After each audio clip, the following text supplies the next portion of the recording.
you ever promised yourself that from tomorrow onwards, I will exercise daily? Or from tomorrow onwards, I'll wake up at 5 a.m. every day? Or I will meditate daily? Or I will study every single day? And then, after a week or two, you quietly give up. You stop it without even you realizing it. And then after a few days, you pass a judgment about your own self saying you are lazy, you are inconsistent, and you can't do it. If that sounds true, then let me tell you, what you have been chasing is a myth. I call it a myth because 100% consistency is equal to perfection, and perfection does not exist. We have been taught that successful people show up every single day 100%. But think about it. Is that humanly possible? People get sick. People may have family emergencies, or they might travel, or they might get physically exhausted. They might get mentally drained, or they're just not in the mood to do anything that particular day. The myth is not that consistency matters. The myth is consistency means never missing a single day. So then what is real consistency? Real consistency is not never missing a single day. You can miss days. Then consistency is how fast and how quickly you return to doing what you promised to do yourself after that particular miss, after that particular break. How fast and how quickly you can return to doing it. And on your worst days, even though you couldn't do with how much ever you promised yourself to do, but you still showed up. That counts. Let me give you an example. Let's say you promised that you will exercise for 30 minutes every single day at 6 a.m. Now, on few days, you may not even wake up at 6 a.m. And instead of 6, you woke up at 8.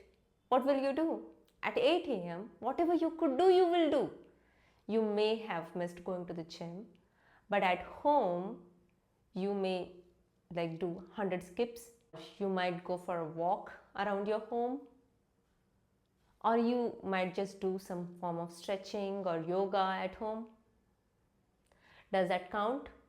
Yes, it counts.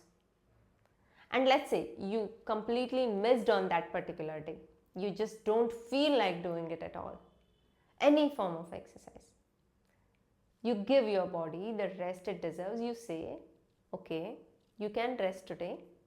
You're not in the mood and I get it. We'll do it tomorrow. Very softly, very compassionately, without passing any form of judgment. And next day, when you don't pass a judgment about your own self, next day or next to next day, you will go.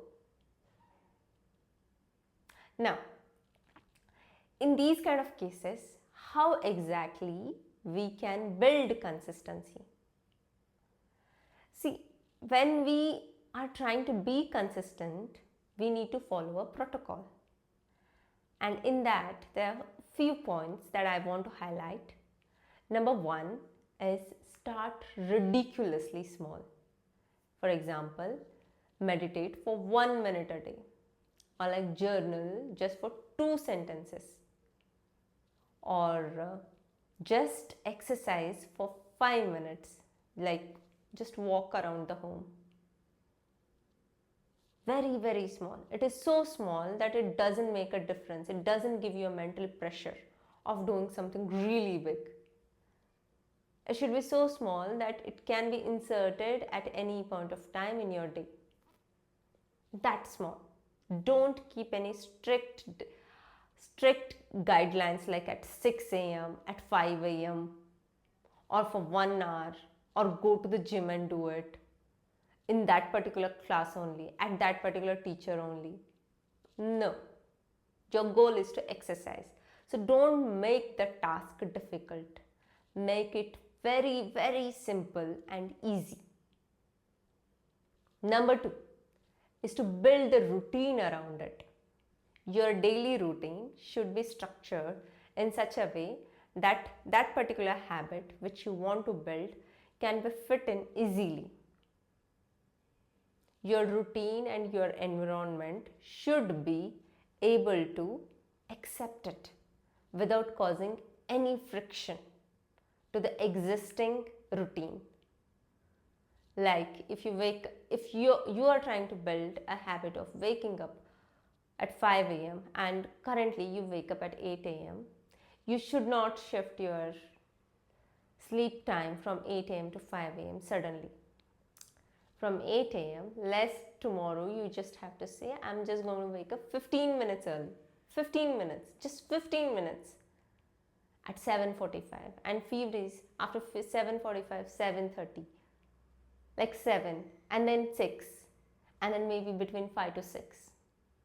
And that will happen in 1 or 2 months, you will reach there. But if you do it suddenly from 8 to 5, you might stick to it for a week or 2, and then again going back to where you were. One day you will crash, and then at 8 a.m.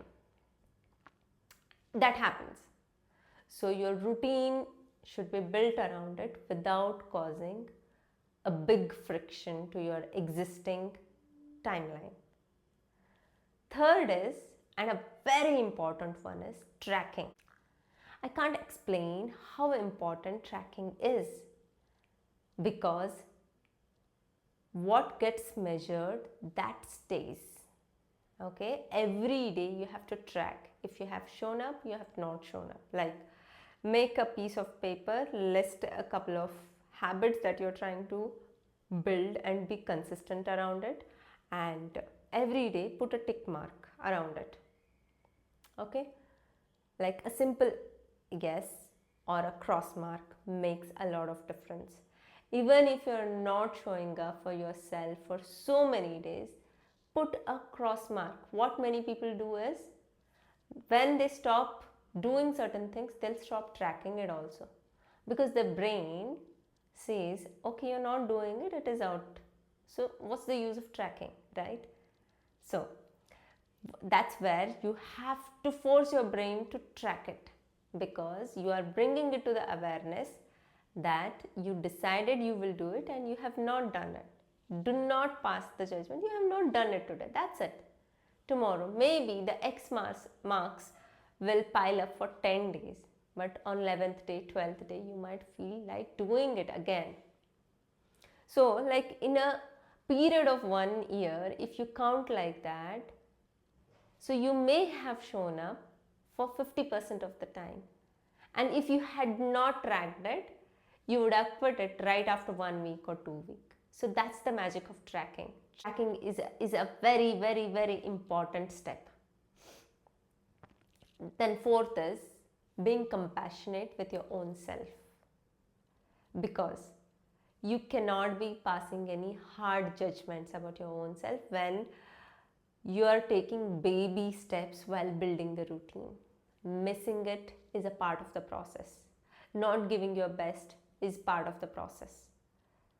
What matters again and again is coming back, keep trying and doing it, showing up again and again and again. So be compassionate whenever you have missed.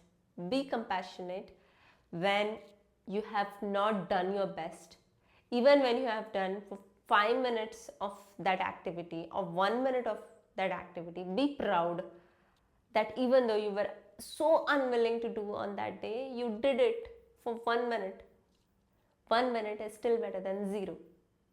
And that is still consistency. And my conclusion here is, consistency is not perfection. Consistency is returning to that habit again and again and again. Thank you.